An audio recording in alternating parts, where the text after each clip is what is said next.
Imagine it's Friday. You just got paid, you want to have a barbecue with your family. So you go to the store, you walk up to the butcher, and you tell the butcher what kind of meat you would like.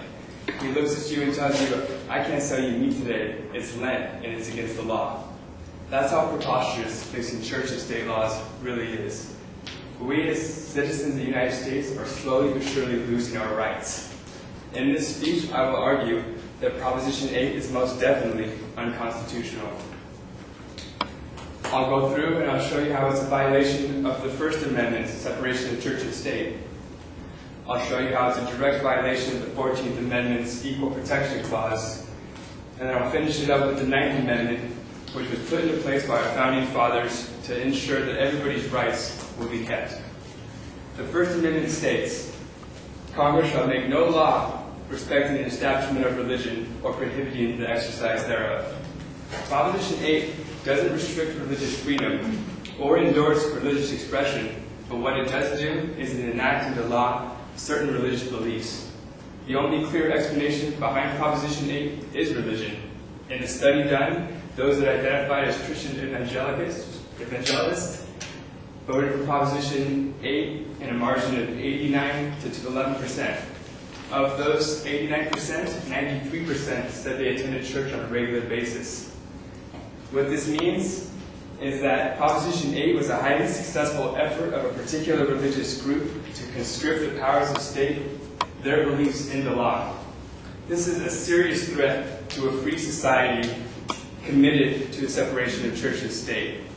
Religious self-righteousness is dangerous, destructive, and divisive, and has led to untold misery and ignorance throughout history. Christian evangelists have every right to get people to persuade, to believe what they believe, to do what they do, but they have no right when it comes to passing into law their beliefs that isn't shared by everybody. Next, the 14th Amendment says that states shall not make or enforce any law that will deprive the life, liberty, or property of any citizen of the United States, nor the citizens within this jurisdiction, nor deny the citizens within that jurisdiction the equal protection of the law. Due process of law says that the government is held subservient to the government, to the law of the land, protecting the individuals from the state. The equal protections of the laws is just like it sounds. Everybody who is a citizen within the jurisdiction of the United States has equal protection of any law therein. California has no interest in discriminating against gays and lesbians. Even though Proposition 8 merely tries to enshrine in the California Constitution the notion that opposite-sex couples are more superior than same-sex couples, the state of California has no interest in discrimination.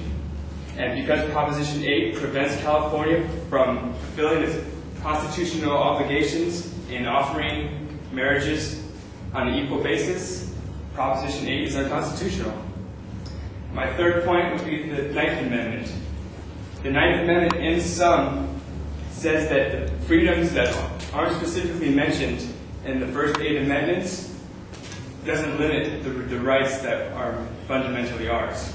Basically, when we created the Constitution 200 years ago, they tried to make it a living, breathing document that was going to forever be changing and growing. So in 200 years, the rights that weren't important then are still considered human rights. In this speech, I went through and showed you why it's unconstitutional. Proposition 8 is unconstitutional.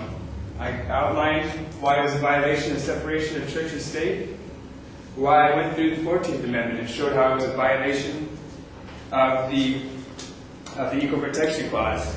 And I even went through and showed you how it was a violation of the 9th Amendment. So the next time you're in the grocery store and you're faced with the most fundamental, the most simple, God-given right, you'll be happy to call yourself an American. You'll be proud for once to call yourself an American, where you can choose steak, even on Fridays.